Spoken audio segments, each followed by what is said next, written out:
Bonsoir à tous. Vous êtes invités, si vous le souhaitez, ce qui est toujours sympathique pour l'interaction, à mettre vos vidéos, mais peut-être que vous ne le souhaitez pas et c'est OK aussi. Et alors, peut-être que certains d'entre vous ont remarqué, mais on a fait une petite erreur sur l'agenda en ligne. Donc, c'était marqué à 19h10. Je crois que c'est revenu à la bonne heure.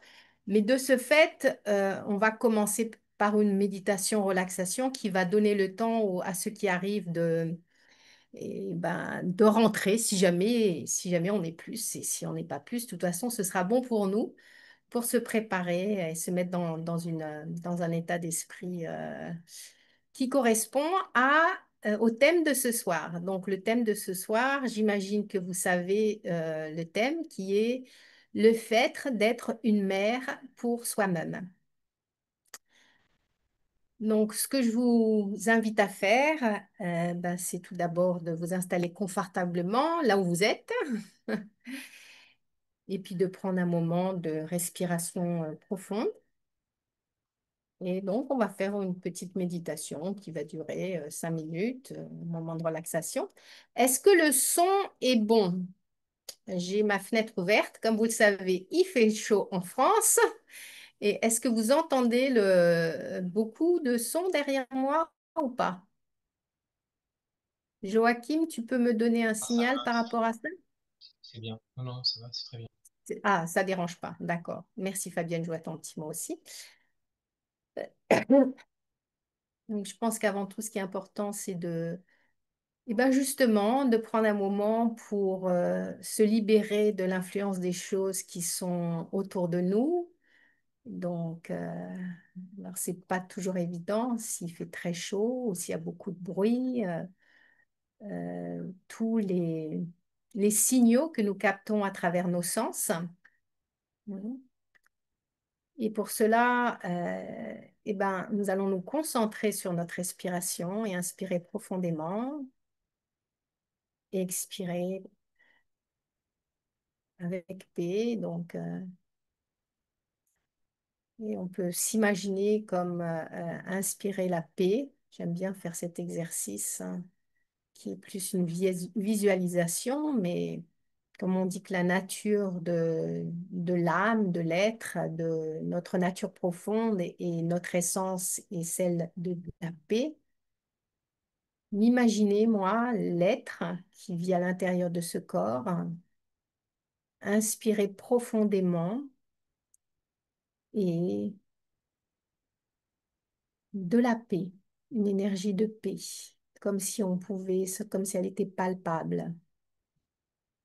Et puis peut-être expirer, et ben, s'il y a des choses, un peu de tension en moi, dû à la journée, dû à ce qui s'est passé, ou dû à mon état en général, et ben, imaginez qu'à travers l'expiration, cette énergie s'évanouit ou se part vers l'extérieur. Elle ne reste pas en moi et elle est absorbée par cette paix.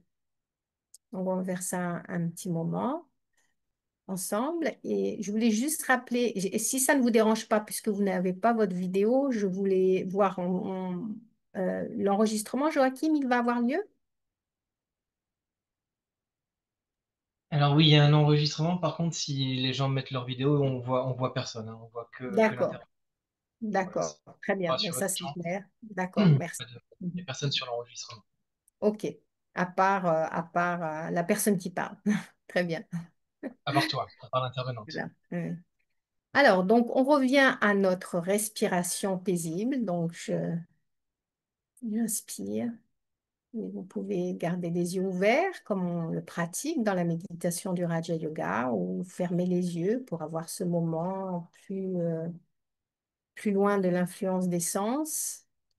Mais, donc, faisons cet exercice ensemble de 3 respirations. Donc, je ne vais pas parler durant ce moment, je vais juste dire inspirer et expirer. Mais faisons ensemble cet exercice d'inspirer la paix et d'expirer toutes les tensions. Et on va prendre le temps dans notre inspiration et notre expiration. Hein, essayer de prendre le temps qui va correspondre à ce que je vais dire. Donc, j'inspire,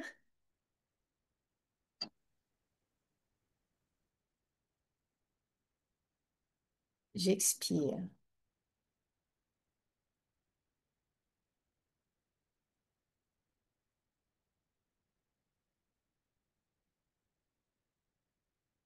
J'inspire la paix,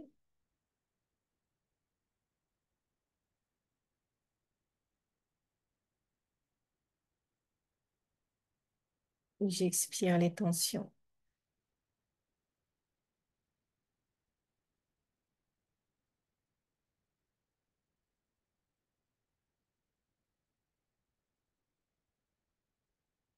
J'inspire à nouveau la paix,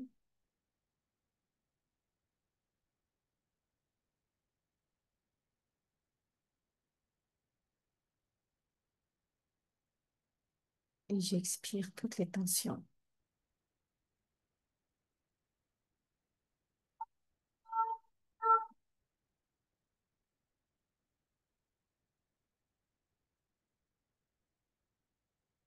Et une dernière fois, j'inspire profondément toute cette énergie de paix que j'imagine qui m'entoure.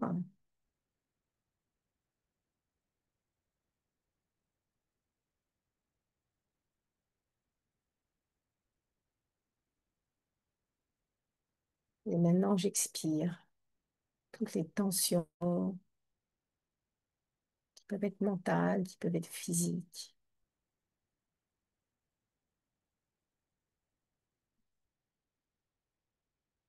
Voilà, juste faire ça pendant 2 minutes, 3 minutes, déjà, ça nous met dans une vibration, une onde différente. Et c'est en fait juste un constat en général, c'est en fait une bonne introduction pour la méditation. Parce que parfois, pour ceux d'entre vous qui ont l'habitude de pratiquer la méditation, parfois on essaie tout de suite de rentrer dans un certain état de conscience et, euh, et c'est pas obligatoirement si facile que ça si j'ai été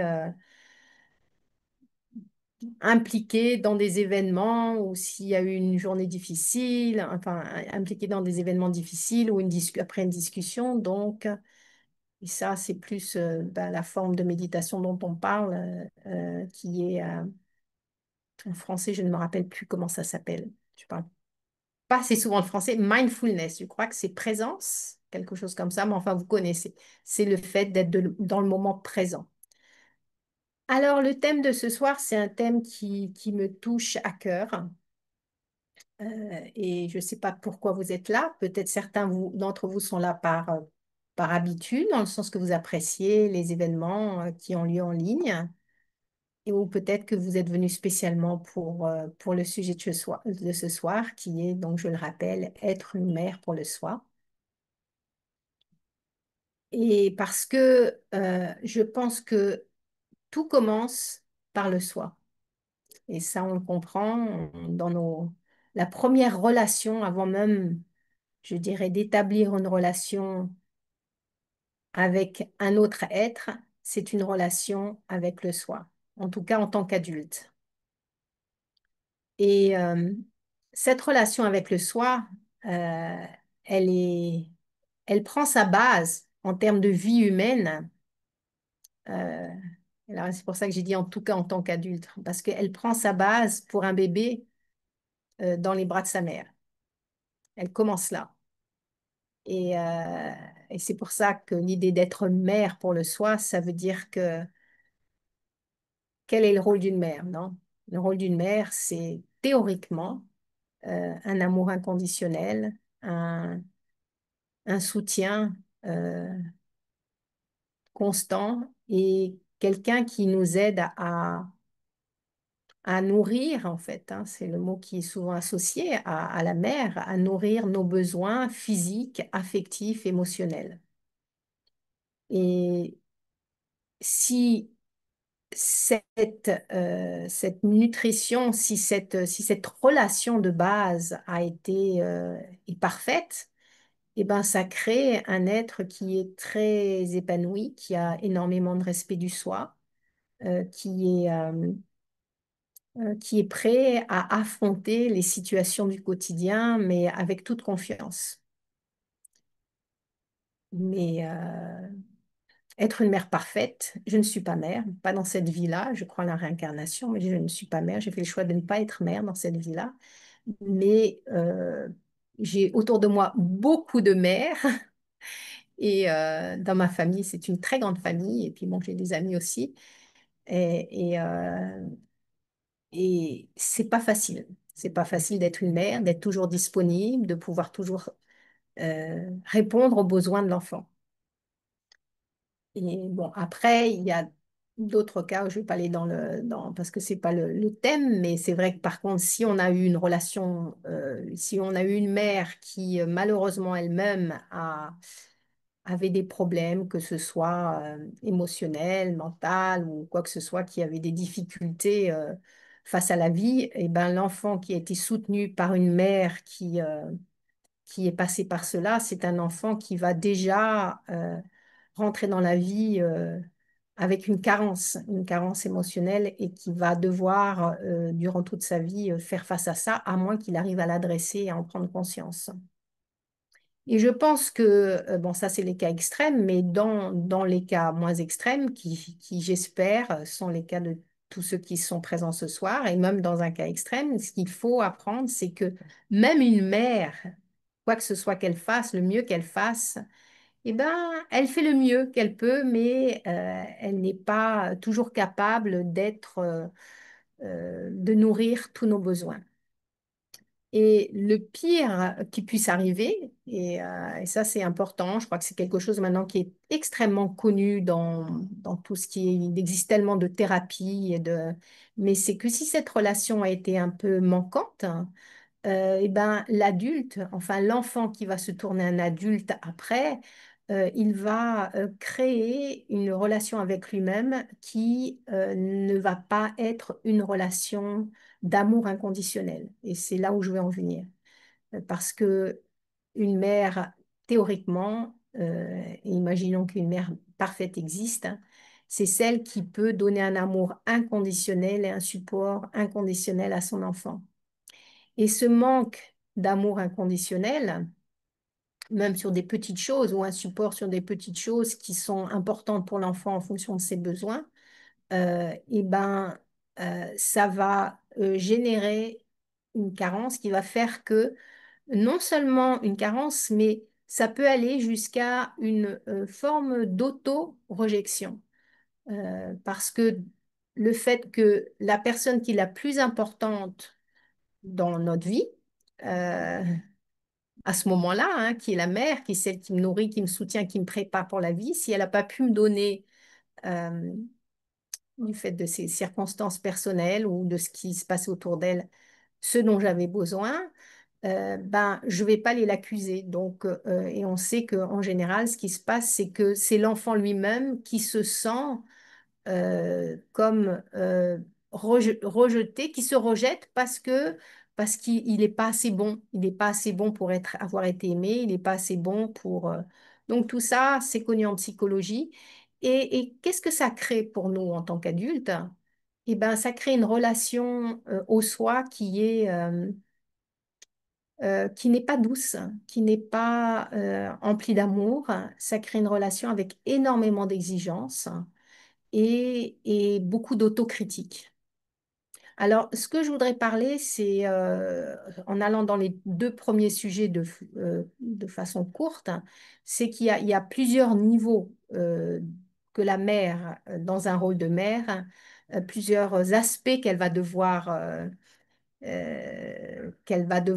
combler, hein, et l'aspect physique n'est pas sans importance. Hein, l'aspect physique, après il y a l'aspect mental, émotionnel, je dirais le deuxième niveau. Et le troisième niveau, c'est vraiment l'aspect spirituel. Donc, on va parler de l'aspect physique. Et je vais poser des questions pour votre réflexion. Si vous avez un papier crayon, je vous invite à les marquer parce que peut-être que vous n'allez pas y répondre maintenant, alors que nous sommes ensemble, mais vous voudrez peut-être passer un petit peu de temps pour réfléchir à cela. Euh, mais est-ce que je prends vraiment soin de moi au niveau physique? Et ça commence par des choses très basiques que nous connaissons tous, ce ne sont que des rappels, mais est-ce que je dors suffisamment?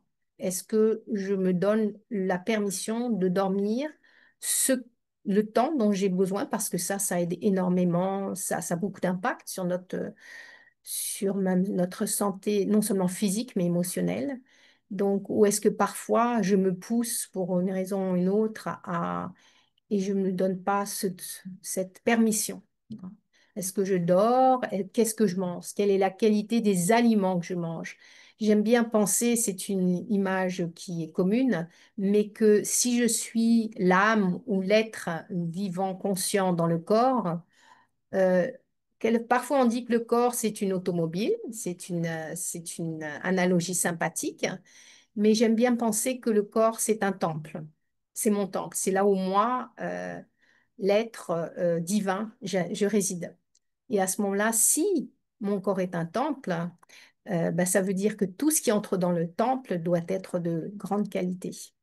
Donc, est-ce que j'ai cette attention? Parce que tout ce que je mange a une influence sur ma conscience, non, sur mon bien-être.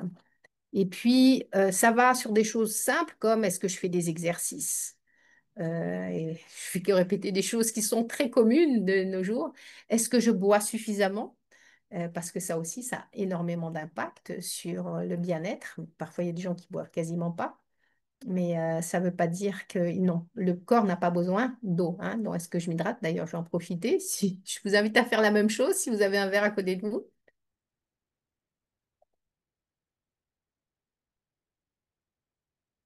Donc, mais tous ces besoins physiques, ils sont importants, ils ne sont pas à négliger, hein. Et bon, ça va plus loin, hein. Je parle juste des choses basiques, mais quelle est ma relation? C'est ça la question. Quelle est ma relation avec moi-même? Est-ce que j'ai assez de respect pour prendre soin de moi, des besoins de ce corps que j'habite? Euh, Si on voit la relation d'une mère avec un enfant, un tout petit ou que ce soit un bébé ou un enfant qui est encore euh, petit, euh, elle est au service de l'enfant. Et donc, est-ce que j'ai cette notion que je dois servir mon corps? C'est-à-dire que si j'ai faim, est-ce que je suis prêt à donner le temps, par exemple, pour préparer la cuisine? Hein, enfin, pour cuisiner, excusez-moi, pour cuisiner. Je parle pas très souvent français en fait, hein, mais parce que j'habite pas en France. Hein.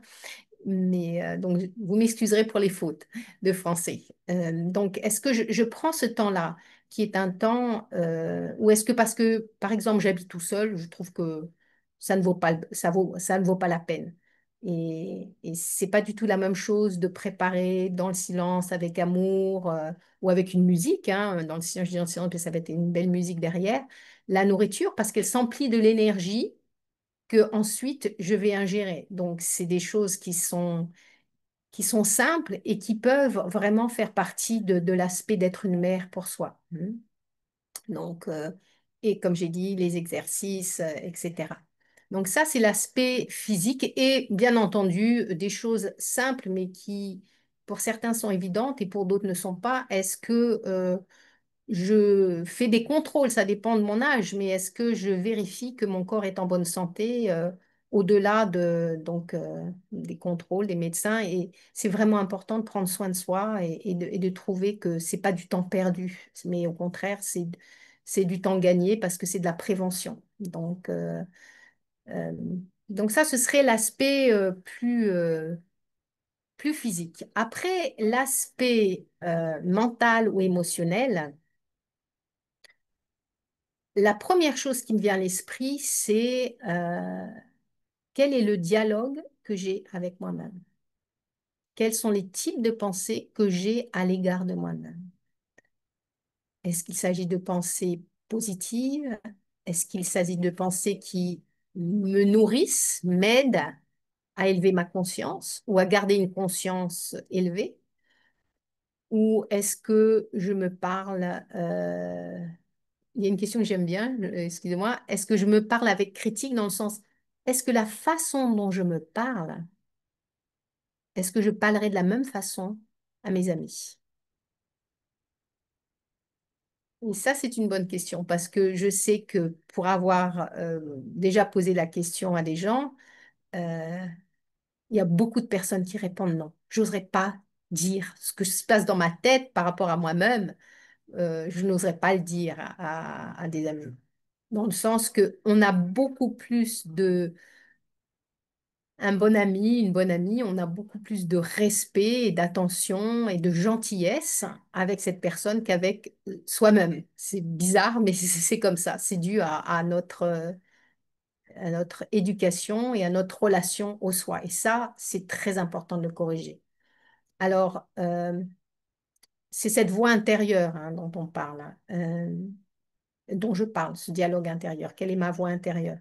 Et il y a quelque chose qui est très commun au jour d'aujourd'hui, je pense qui est utile. Parfois, on n'y donne plus beaucoup d'attention parce qu'on l'entend tellement que ça a l'air d'être un peu surdit.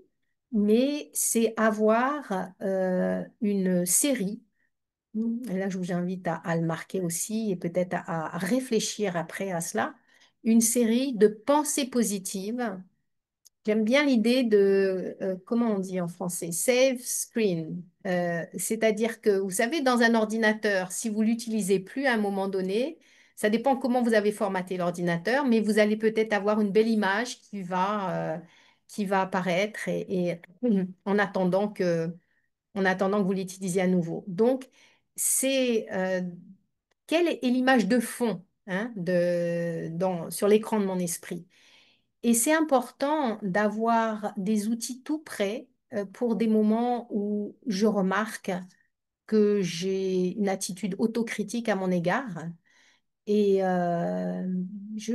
comme on pourrait dire dans le jargon français, je me descends, hein, on descend l'autre, on descend et c'est littéral, c'est-à-dire que mon énergie descend, mon énergie émotionnelle descend, mes sentiments non, descendent, entre guillemets, et je commence à me sentir pas très bien. Donc là, quand j'ai la capacité d'observer cela, c'est important que j'agisse. Faut pas laisser mon esprit prendre le dessus.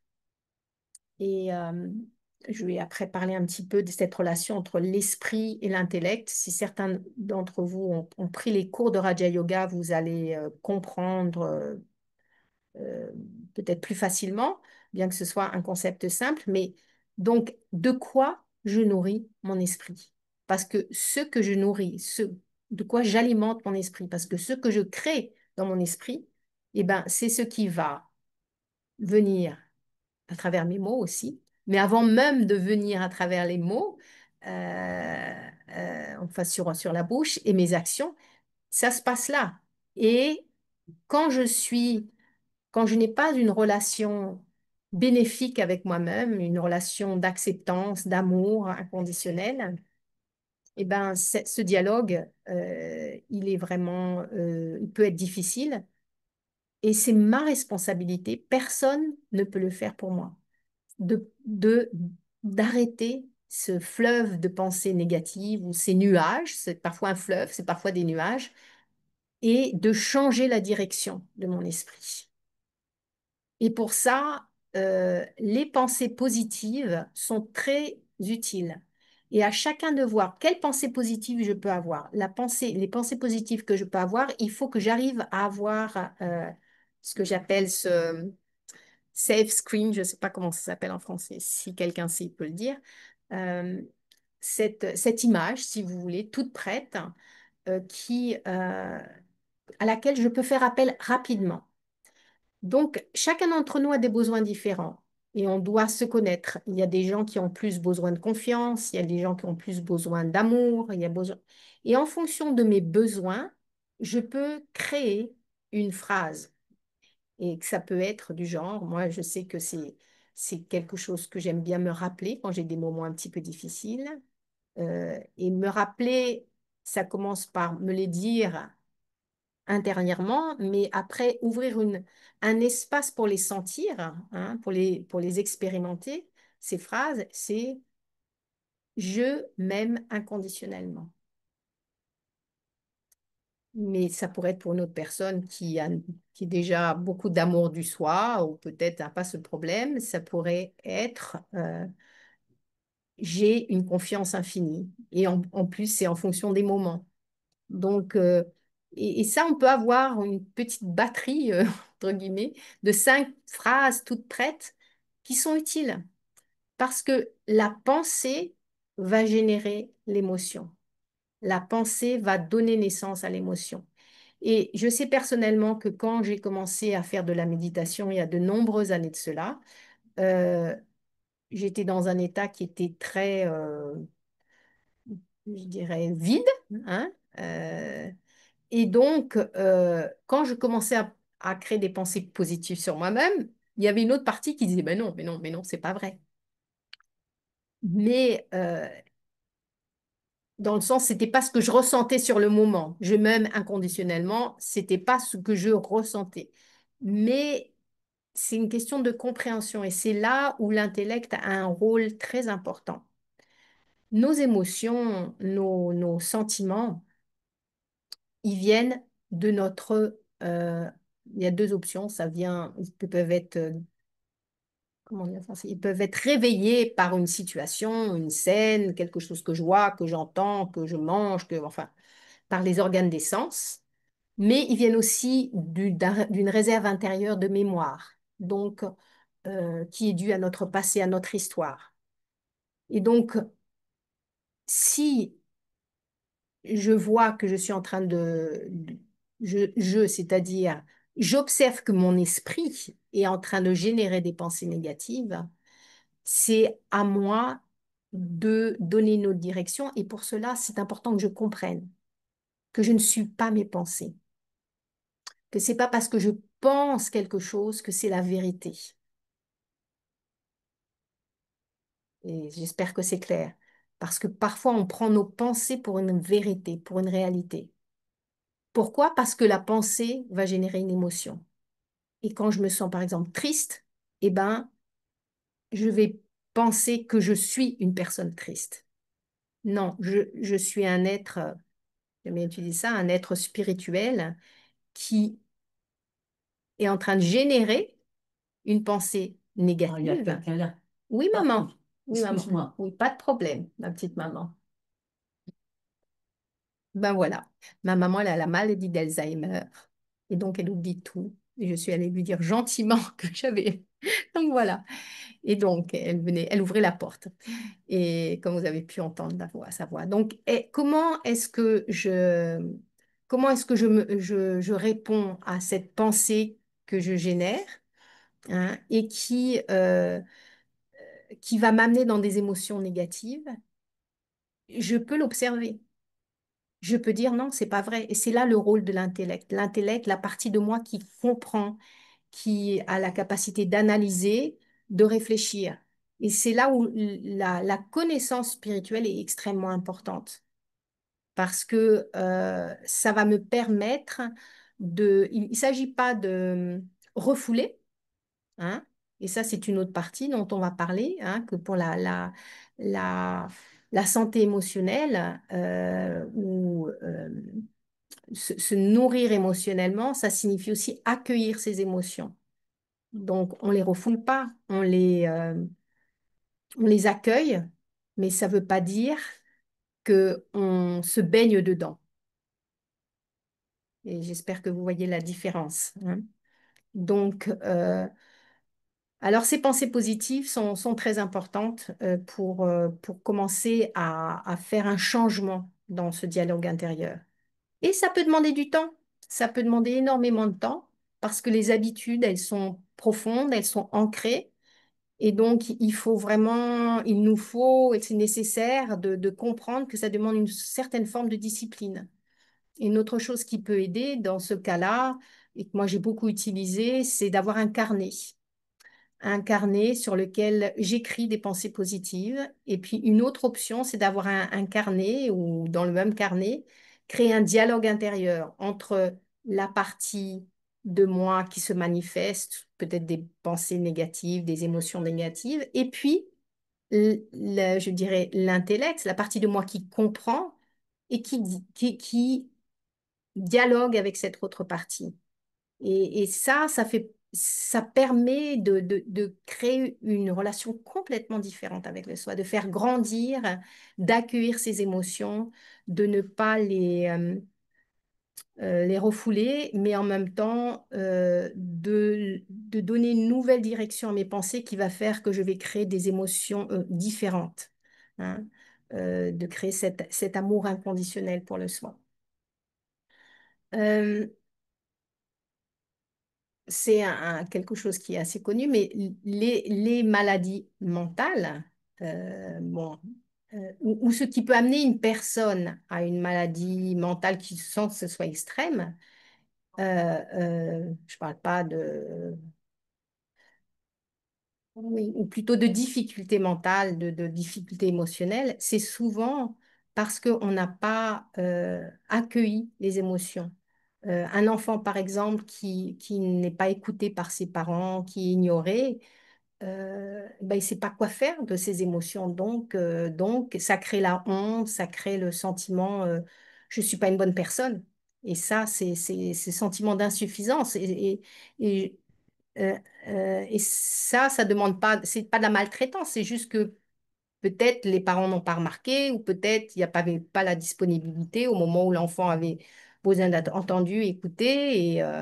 Mais si ça s'accumule de nombreuses fois, et ben, ça crée cette incapacité à se connecter à ses émotions et donc à les changer. Si je ne peux pas me connecter, si je ne peux pas les voir, dans le sens connecter, pas pour, à nouveau, hein, pas pour les revivre, mais les reconnaître et les valider. Et ça, c'est surtout ce mot-là qui est important. C'est toutes les émotions que j'ai, elles ont une raison d'être. Ça ne veut pas dire qu'elles vont me faire grandir. Si c'est une émotion négative qui m'emmène vers la dépression, c'est pas quelque chose qui va. Mais je la valide parce que je suis en train de la sentir et elle a sa raison d'être à ce moment-là. Elle vient de quelque part. Ça ne veut pas dire que je suis une mauvaise personne. Et la validation émotionnelle est très importante. Vous imaginez à nouveau, je prends l'image d'un ami, d'une amie, il arrive, il vous parle d'une situation difficile. euh, Vous n'allez pas lui dire, oui, mais enfin, c'est pas si grave que ça.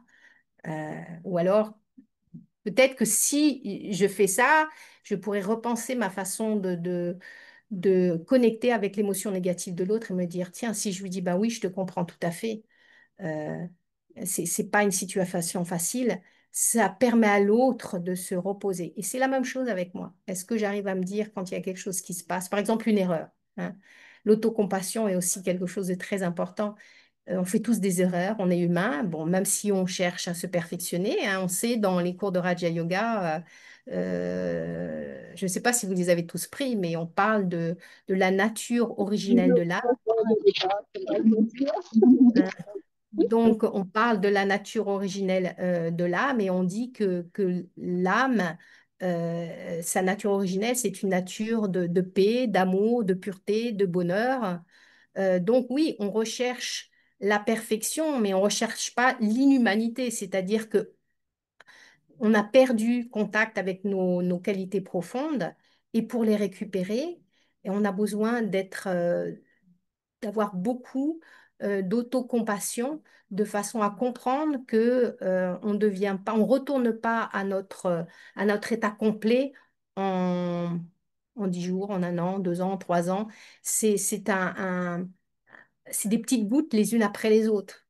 Donc, et il faut être connecté à la réalité. Donc, ce que je ressens maintenant, eh ben, c'est la réalité et ça, sa raison d'être et je dois l'accueillir, je veux l'accueillir, hein. Je veux je sais pas si ça dit en français, m'auto-respecter, me respecter moi-même et, euh, et tout simplement être une mère pour moi-même, hein, ou être une amie pour moi-même ou un ami pour moi-même. Et donc ça, c'est extrêmement important dans l'accueil, la validation. Donc, je reprends les pensées positives ou les affirmations positives qui sont très utiles et que je peux avoir toutes prêtes. Et euh, les, le fait de valider mes émotions, hein, d'avoir de l'autocompassion. Donc, on est tous humains et on fait tous des erreurs et on apprend à travers nos erreurs. Et voir derrière, hein, souvent quand il y a quelque chose que je fais qui n'était pas vraiment approprié ou la honte n'a jamais aidé à grandir, la culpabilité non plus. Par contre, comprendre que si j'ai agi de telle ou telle façon ou si j'ai fait telle ou telle chose, c'est que derrière, il y avait probablement une insuffisance, une douleur qui fait que j'ai pas su agir autrement dans ce moment-là. Mais si je peux le comprendre et avoir du pardon à mon égard, eh ben, je peux grandir ça rend l'être épanoui et ça me permet de rentrer dans une relation différente avec les autres. Parce que la qualité de ma relation avec les autres est quand même très profondément connectée à la qualité de relation que j'ai avec moi-même. Bien que souvent, il peut y avoir une, une inégalité. On peut être beaucoup plus gentil avec les autres qu'avec soi pour certaines personnes. D'autres personnes, on peut être plus soi-disant gentil avec soi, mais en fait, c'est pas vraiment de la gentillesse, c'est plus avoir plus d'ego, le mauvais ego, hein, donc, euh, donc c'est pas, mais il y a une connexion profonde, c'est-à-dire plus il y a un amour inconditionnel, une acceptation inconditionnelle du soi, plus je vais accueillir les autres de cette façon et plus je vais pouvoir aussi les aider. Ça, c'est évident. Et après, j'aurais voulu parler un peu d'être une mère pour soi en termes spirituels. Donc, j'ai déjà parlé donc, j'ai mentionné l'esprit et l'intellect. Donc, on dit que l'âme, que l'être que nous sommes, hein, l'être conscient, pensant, il a pardon, elle a trois facultés, non? Et qui sont des facultés. C'est pas ce que je suis, c'est des outils qui sont disponibles. Et le premier outil, c'est l'esprit. Et l'esprit, eh ben, il crée des pensées. Donc, l'image qu'on peut utiliser, ben, justement, et c'est un peu tout fou, hein. Ça peut courir de tous les côtés. On peut utiliser l'image d'un fleuve. Alors, il peut y avoir un fleuve tranquille ou un fleuve très agité, hein. Le deuxième outil, c'est mon intellect. Donc, c'est cette partie de moi, donc cette faculté que j'ai de discerner, de reconnaître, d'analyser et de prendre des décisions, de donner une direction à l'esprit. D'accord? Donc, j'observe l'esprit et si j'ai un intellect clair, je peux donner une direction. Donc, c'est pas une capacité intellectuelle, c'est pas que je connais plein de choses au niveau du monde, c'est que je reconnais que cette pensée, ben, c'est pas une pensée qui me nourrit, qui me soutient, donc je décide de changer ma façon de penser. Et pour ça, je dois utiliser la connaissance que j'ai sur mon identité originelle de paix, d'amour, pour nourrir mon esprit de façon différente. Et après, il y a les mémoires. Et les mémoires jouent un rôle extrêmement important. On parle aussi d'un mot qui est utilisé dans le Raja Yoga qui englobe plus que les mémoires, qui englobe les habitudes, les tendances. Donc, c'est un mot hindi et le mot, c'est sanskar. Et ça, ces mémoires, elles ont un rôle crucial parce que ça fonctionne un peu en cercle. Alors, ça peut être un cercle vicieux ou un cercle vertueux, dans le sens que mes pensées, la source de mes pensées, elle vient de mes mémoires. Mes mémoires, soit je pense, imaginez, je suis tout seul dans ma chambre, je suis en train de penser. Donc, ça va être en fonction peut-être de certaines relations que j'ai eues, ou de mon futur. Alors, ça peut être des pensées positives, ça peut être des pensées neutres, mais ça peut aussi être des pensées négatives. Hmm. Et pensée et émotion, c'est les deux choses qui ont lieu dans l'esprit, d'accord? Les émotions, la pensée euh, réveille l'émotion, non? Et bien sûr, c'est aussi lié à ma relation avec le monde extérieur. Donc ça, je disais, je suis tout seul dans une chambre. Maintenant, imaginez le scénario, je passe dans la rue, il y a une personne qui me dit quelque chose de négatif. Euh, ça me fait rien, ça me réveille rien du tout. Ou alors, ça réveille quelque chose. Donc c'est lié à mes mémoires dans le sens où ça va réveiller une partie de moi qui est enregistrée dans mes mémoires, qui va faire que je vais répondre d'une façon ou d'une autre. Donc, chaque personne, dans soi-disant la même situation, va répondre de façon différente, liée à son histoire, à ses mémoires, à son passé, à ses habitudes, etc. Et donc, c'est important de comprendre ce mécanisme de façon à ce que l'intellect, cette partie de moi qui peut juger, puisse, quand mon esprit se nourrit de pensées négatives, eh ben, ils viennent d'un trauma, qui est enregistré dans les mémoires. Et pour changer cela, il va falloir que je remplace. Et pour changer, il va falloir que j'utilise des... Alors, ce n'est pas que des pensées positives dans ce cas-là, c'est des pensées de vérité. Une fois que j'ai compris que moi, l'âme, l'être intérieur, je suis un être de paix, d'amour, de pureté, même si pour le moment je ne suis pas en contact avec mon identité originelle, cette identité originelle, j'aime bien l'image d'un, je veux dire le charbon, vous voyez, le diamant qui est au milieu du charbon et toutes ces couches qui sont au-dessus, ou alors on peut dire, il y a un noyau et puis il y a des choses autour, et ça, c'est toutes les mémoires de la vie, mais au cœur, il y a cette innocence et cette pureté qu'on retrouve chez les bébés, hein. Et parce que les bébés, à chaque fois, c'est un redémarrage, si vous voulez. Donc, il y a quand même une qualité très spéciale que l'on voit chez les petits-enfants, c'est cette beauté qui attire, en fait, hein. Et pourquoi ça attire? Parce que c'est proche, même si c'est pas qu'un bébé part à zéro à chaque fois, hein, si on croit en la réincarnation. C'est-à-dire un bébé, ça, dans ce cas-là, c'est une âme qui rentre dans un corps de bébé, elle recommence à jouer un nouveau rôle, mais c'est un nouveau départ à chaque fois. Donc, il y a cette pureté. Et donc, une image que j'aime bien et qu'on peut garder, c'est l'histoire de se dire que mon intellect, c'est comme la mer. Et l'esprit, eh ben, c'est comme un enfant. Il y a des moments où il est tranquille, et puis il y a des moments où il est turbulent, et puis il y a des moments où il est très agité.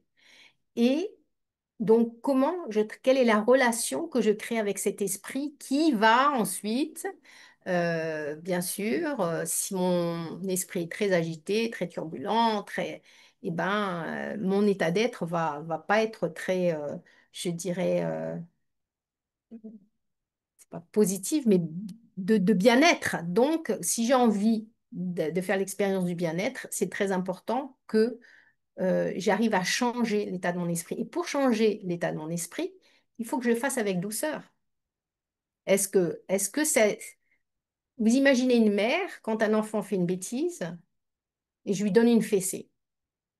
Et c'est très courant, c'est ce qui se passait. Maintenant, il y a beaucoup de changements dans l'éducation, le style d'éducation. Mais en fait, c'est contre-productif. C'est-à-dire que réprimander l'autre, et ça ne veut pas dire qu'il faut lui dire c'est très bien, mais s'asseoir avec respect, lui expliquer, lui donner la capacité de comprendre sans qu'il se sente coupable, et ben ça crée une dynamique complètement, qu'il se sente quand même aimé malgré la bêtise. Ça crée une dynamique complètement différente. Et on doit faire la même chose avec notre esprit. C'est-à-dire que si on refoule, hein, je reviens sur ce dont j'ai parlé par rapport aux émotions, non, à la santé ou au niveau des émotions, hein.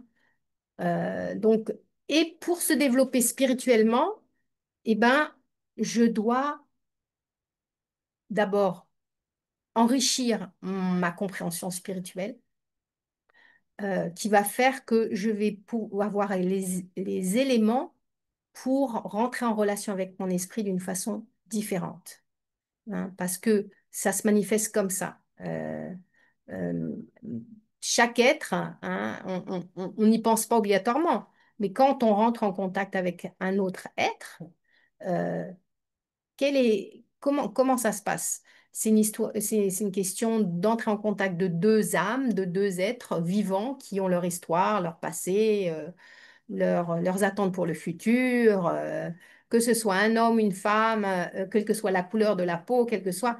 Derrière tout ça, c'est deux êtres. Et donc, la chose principale euh, qui va permettre à deux êtres de bien communiquer, c'est l'amour et le respect et l'acceptation de l'autre. Ça ne veut pas dire que je suis d'accord avec ce que l'autre me dit, tout ce qu'il me dit ou tout ce qu'il fait, mais j'arrive à ne pas rejeter l'autre. Et donc, créer ça, alors là, je parle de quelque chose d'extérieur, mais c'est pour donner une image, avoir cette capacité, cette maturité de d'accueillir tout ce qui se passe en moi, avec les hauts et les bas, avec les bons moments, les moins bons moments, et toujours continuer à avancer. Euh, Ça, c'est de la résilience, hein, et c'est très important. Et pour ça, c'est important d'avoir une pratique spirituelle quotidienne, hein. On mange en général 3 fois par jour. Pas tout le monde. Il y en a qui euh, euh, je trouve plus le jargon, loupe un repas, mais il y a de la régularité, hein. Et ben c'est la même chose.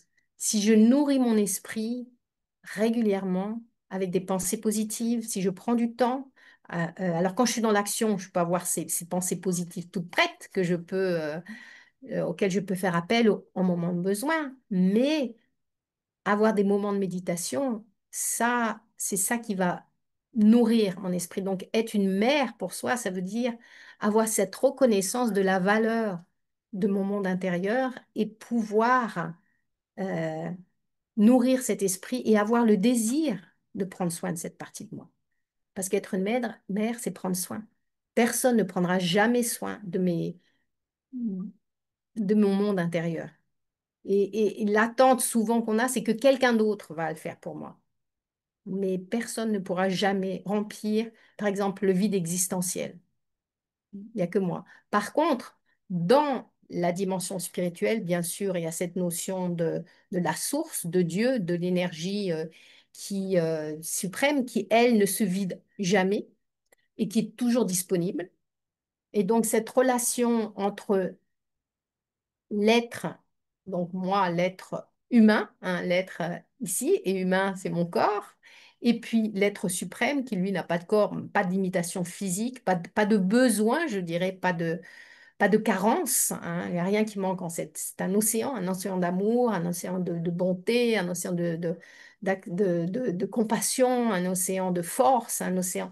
Et donc, pour rentrer en contact avec cette énergie, parce qu'en réalité, je dirais la plus belle possibilité pour devenir une mère pour soi, c'est d'avoir une relation suffisamment belle avec moi-même que je me sens digne de recevoir l'amour de cet être. Alors, bon, on parle de Dieu, ça paraît un peu distant, mais c'est un mot qu'on utilise régulièrement, hein, qui fait partie mais de cette source d'amour. Et parfois, on s'empêche de recevoir cet amour. Et pourquoi?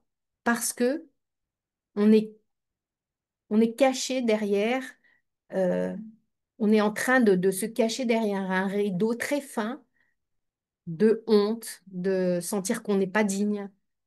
Et ça, c'est très important de comprendre que ce sont des vieilles mémoires qui sont en train d'essayer de m'empêcher de recevoir ce à quoi j'ai droit. Euh, j'ai droit à recevoir l'amour inconditionnel de Dieu. J'ai droit à recevoir la paix dans ma relation avec cet être, à travers ma relation avec cet être. Et ce qui fait fondre toutes ces mémoires négatives, c'est justement cette énergie d'amour inconditionnel que cette source est prêt à offrir. Donc, ce que je voudrais faire, d'abord, est-ce que quelqu'un a une question ou une suggestion ou veut écrire quelque chose dans les conversations, là, je ne sais pas comment vous allez, mais en français, j'allais dire chat, je ne sais pas comment, vous voyez. Et sinon, bah, je vais nous inviter à rentrer, vous inviter, m'inviter moi-même aussi à conclure par une petite méditation.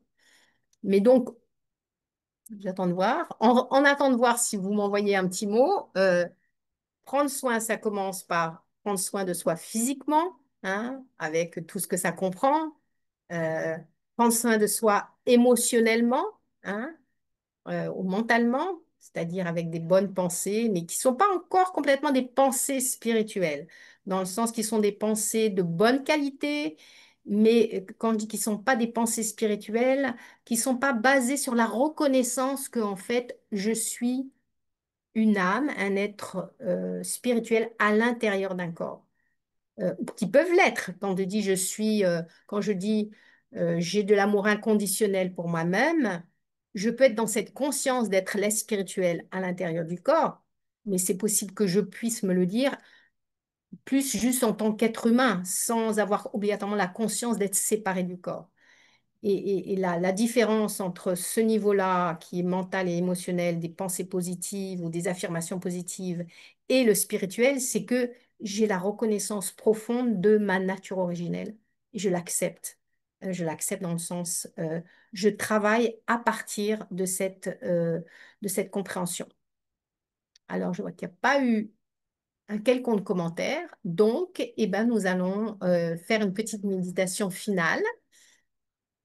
Et donc, des nouveaux, je prends un moment de pause pour respirer profondément. J'inspire, j'inspire la paix et j'expire. J'expire, j'espère que maintenant il n'y a plus de tension et j'expire tranquillement. Et je porte cette attention à, à moi, l'être intérieur. On utilise cette idée du troisième œil, hein, de l'âme, de la conscience, de l'être qui est derrière les yeux, au centre du front. On parle du troisième œil. Et donc, je porte mon attention à l'intérieur de moi-même, sur là où je suis, moi, l'âme, je suis assis, le siège de l'âme. Et en faisant ça, je commence à ne plus être attirée par mes sens, non, ce que je vois. Euh, J'écoute juste le commentaire, mais s'il y a d'autres sons, je ne donne pas d'importance à tout cela. Donc, je pose mon regard, et là, je parle de regard intérieur sur moi là, mais je peux imaginer pour m'aider cette petite étoile. euh, c'est juste une visualisation. Ceux qui ont du mal qui ont plus de facilité non, à utiliser la visualisation. Donc, une petite étoile brillante qui rayonne au centre du front. Et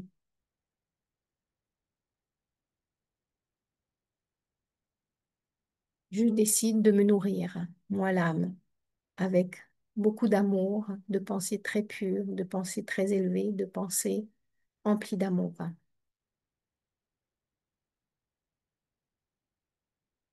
Donc, je suis un être de paix, je suis un être d'amour. Et si toute autre pensée surgit, je la laisse passer comme un petit nuage, sans lui donner aucune attention. Et je me réaffirme, je m'affirme à moi-même cette vérité spirituelle, au sujet de mon identité originelle.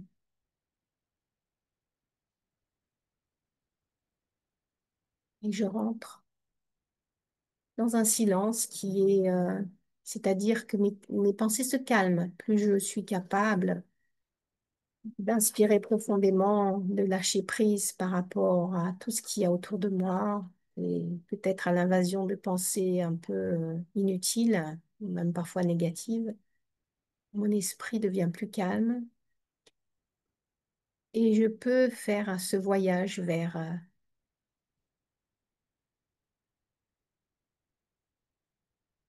la source qui, comme moi, est une âme, un être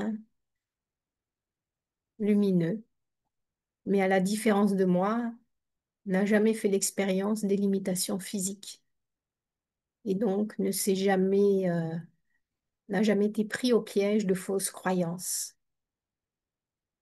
Et cette âme a gardé conscience de son état originel. Elle est dans cet état originel, elle est dans cet état d'amour inconditionnelle. Elle rayonne, c'est comme un soleil, comme j'ai déjà dit, comme un océan. Et c'est la mère du monde.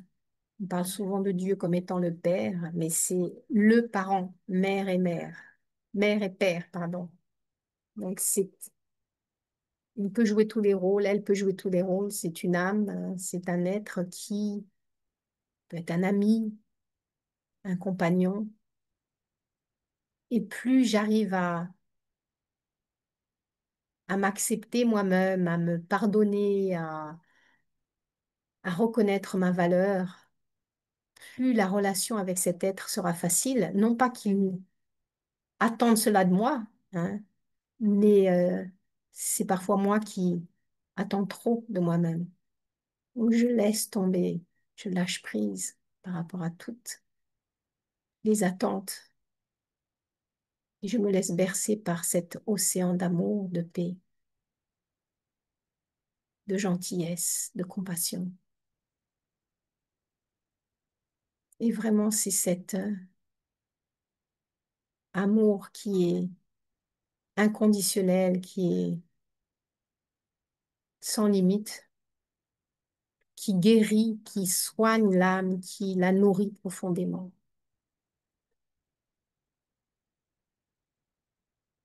Et cette compagnie de l'âme suprême, de la source, elle est à une pensée de moi.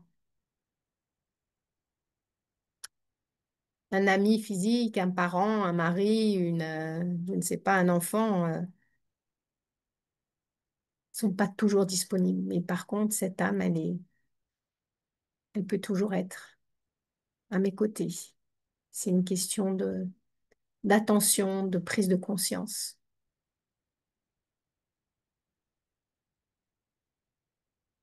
Donc maintenant, je retourne à mon environnement, mais je garde cette conscience, non, d'être là, d'être l'enfant aimé de Dieu et d'avoir cette vision à mon égard qui est une vision d'amour et d'acceptation.